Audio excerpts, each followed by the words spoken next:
because it's so inconvenient and confusing to drive there from the Newark Airport terminal, my Uber driver got lost twice. Welcome back, travel fans. I'm Morgan from the very unofficial travel guides, and on this week's edition of Sunday Sofa Time, we're going to talk about cruising from Bayonne.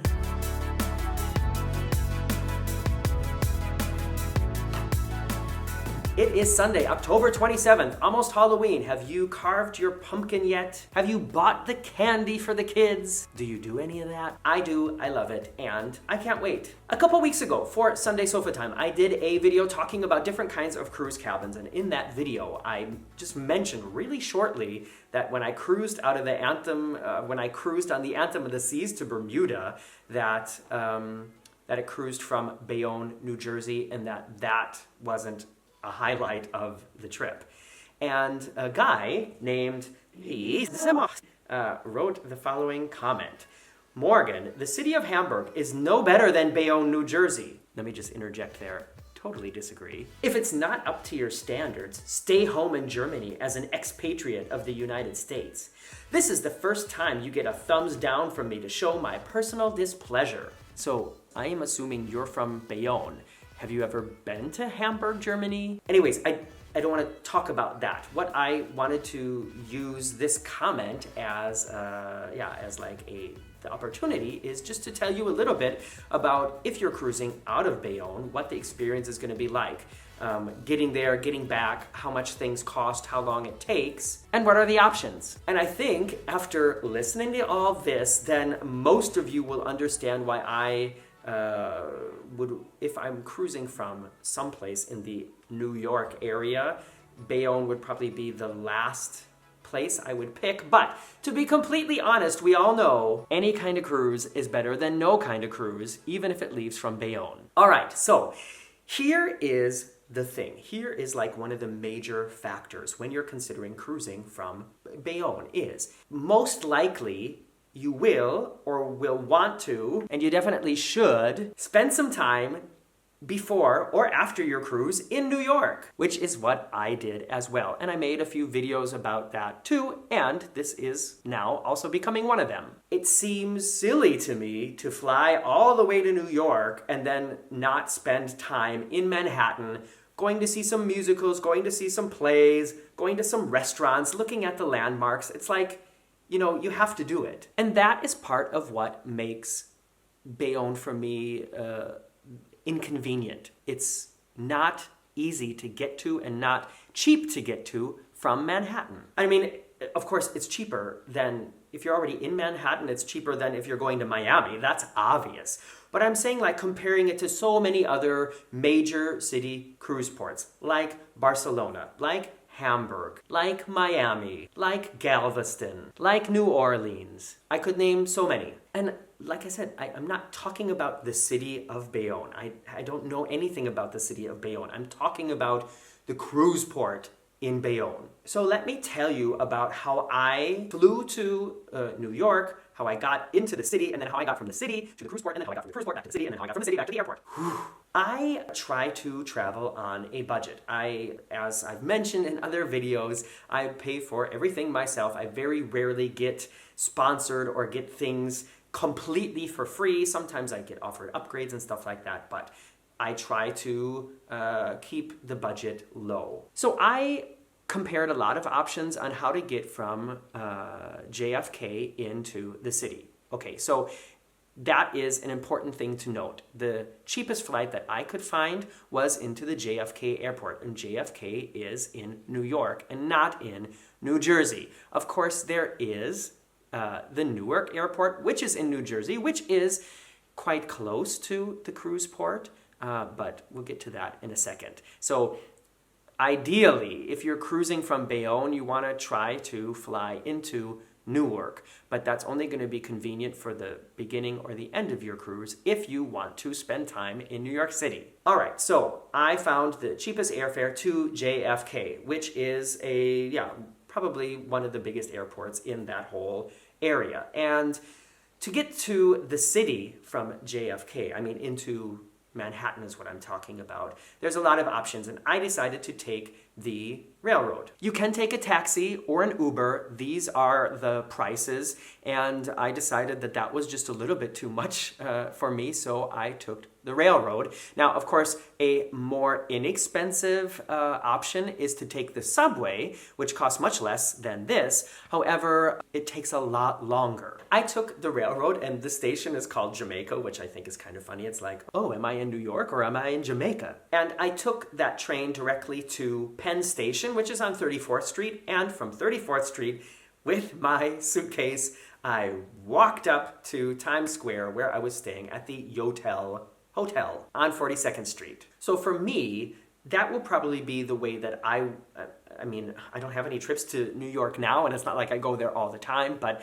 that is my preferred way to get from JFK into Manhattan. Now, if you flew into JFK and wanted to go directly from JFK to Bayonne, well, geez, it's going to be expensive and take a long time. These are the cab or Uber or rented, like driver car service prices that I could find on Ride Guru. And, that's just a lot of money. Even to take like a shared ride from Rome out to Chibougamau is less than this. And the thing is, traffic in New York, in and around Manhattan, can be horrible. And you just never know, how much time it's going to take, which can be really nerve-wracking if you're trying to get directly from the airport to the ship on the day of the cruise, which, of course, you guys know I always say is not a good idea. So to compact the whole thing down a little bit, I took the train from JFK into the city, stayed in the city for, I think, 2 nights, 1 night, 2 nights. And then I looked for the cheapest, convenient way to get to the Bayonne cruise port from Manhattan. Now, of course, you can also take a taxi from, these are the prices for taxis and Ubers and Lyfts and, car services from Times Square out to Bayonne. Also not inexpensive.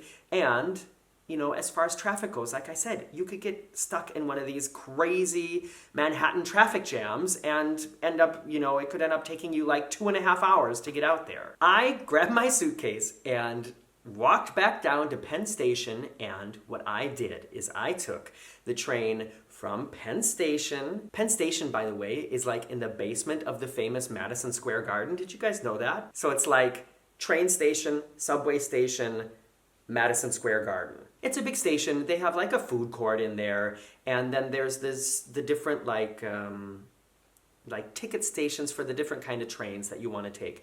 If you're used to, if you've been to any large city and taken trains, you'll be able to figure it out like I did. And there are trains that go from there almost directly with only like 2 or 3 stops to Newark Airport. So that was my plan, and that is what I did, because there is no public transportation. As far as I could find, no convenient public transportation to get you to the port in Bayonne.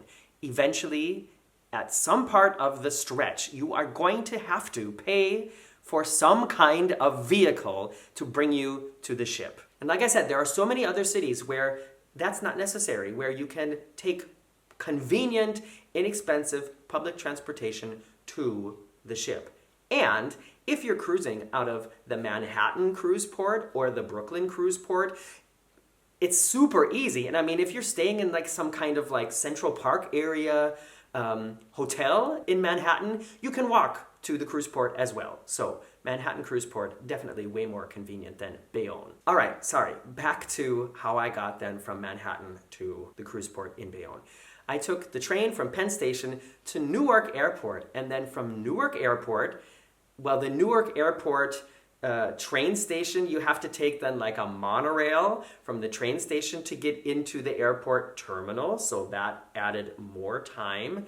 And I think I also had to pay like $3.50 or something for that. And then from Newark Airport Terminal, I took an Uber out to the cruise port. But because it's so inconvenient and confusing to drive there from the Newark Airport Terminal, my Uber driver got lost twice, which is another thing that just added to my whole, idea that this cruise port is not the most convenient. If Uber drivers who are following, the GPS thing in the app can't even make it to the terminal without, needing 2 or 3 tries to get there, then yeah, it's not convenient. And I hope this doesn't seem like I'm bashing it, because that's definitely not my thing. I just wanted to use that comment to elaborate a little bit more on why I said that cruising out of Bayonne wasn't a highlight.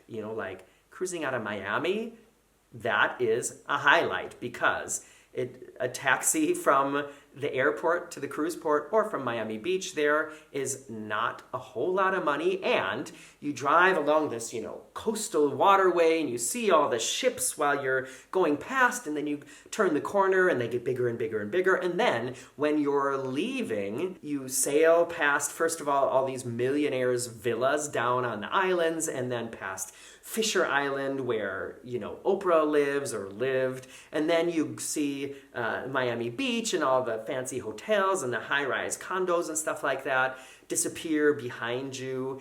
The pier in Bayonne is like an industrial area, and there was like warships parked there, and that wasn't, cozy at all. However, you can see the Manhattan skyline and the Statue of Liberty, which is really cool, and you cruise under a bridge, which was fantastic. So, plus points for that. However, if you leave from the cruise port of Manhattan, you will sail directly past the Statue of Liberty and also under that bridge. So that makes that better in my eyes, and as I said, it's way more convenient to get there. So if you're planning to spend time in Manhattan after your cruise, then you'll have to do what I did, and that is take an Uber or a taxi from the ship somehow, either to the airport, to the Amtrak station, or directly into Manhattan, and it's going to cost you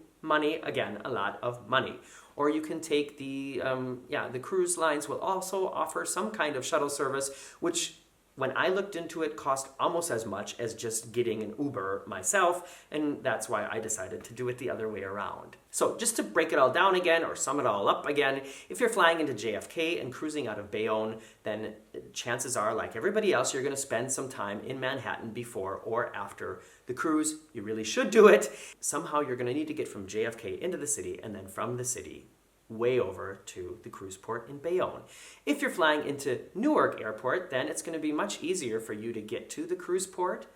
You can just take one taxi or one Uber or one, car service directly from the airport to the cruise port if they know how to get there and figure it out the first time. But then, if you're going to be spending time in Manhattan before or after your cruise, then you're going to need to you're going to fly to Newark, go over to Manhattan, which is going to be a train ride or a taxi ride or an Uber.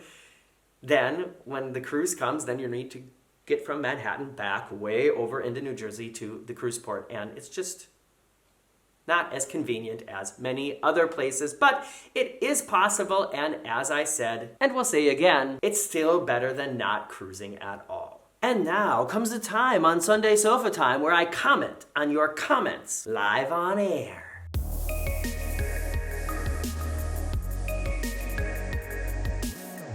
So I'm going to continue with the comments on the video that Ethan also commented on.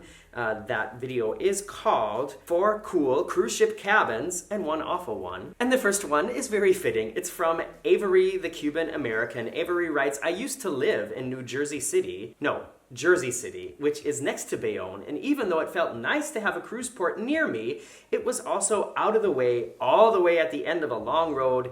Definitely not convenient if you take transit like the nearby light rail. Good.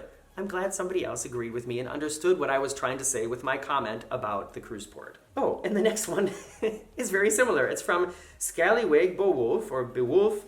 I do agree about Bayonne, as my family cruised out of Bayonne this past August, and the port seemed very out of the way. There's no easy way in or out, but the use of Uber and Lyft has made it easier in this day and age to get to the port. However, it doesn't exactly look great on the inside. Kinda just looked like a giant warehouse. On the bright side, it was quick getting on the ship and off the ship, and got to use the new US customs scanners, which scan your face that you have on your passport. It was very strange. You know, that is also one advantage about Bayonne is I think that there's always only one ship there. And so that definitely would make things quicker and easier just because there's less happening, right? And I found another one from Sorcerer Heidi, who writes, I'm from northeastern New Jersey, and the Bayonne Elizabeth area is not a very nice part of New Jersey. Very industrial, isolated, not pretty or interesting at all. I sailed out of New York on my last cruise, which was a year ago, but will be sailing out of Bayonne next year on the Royal Caribbean Adventure of the Seas to New England and Canada. I'll have an inside handicapped accessible room, which I will need as I will be renting a scooter. Yes, I adore the line's ships that do not charge the single supplement for sure. Totally agree about number 2, don't want to share habits. I hated the split bathroom design on the Disney ships, made me feel even bigger than I am and like a bull in a china shop. And I showered every day with the shower curtain stuck to my butt. Yes, those shower curtains, they always stick to you. It doesn't matter the size of your butt. It sticks to mine too. Now, this was 10 years ago. Maybe they've done something to fix these issues, but I know they still have the stupid split bathrooms and I will not cruise with them again. Very nicely done, Morgan. Thanks. Hugs. Hope your eye didn't hurt much and got better quickly. Yeah, it did get better. By the end of the day, it was back to normal. Thank you very much. I don't know what it was. All right, everybody, have a happy Sunday. If you've watched to the end of this video, I'm going to give you a secret word that you can write in, fit it into your comments so only you and I know you made it to the end. And that word is hassle. So somehow write hassle in your comment and I'll know you made it to the end. See you next week.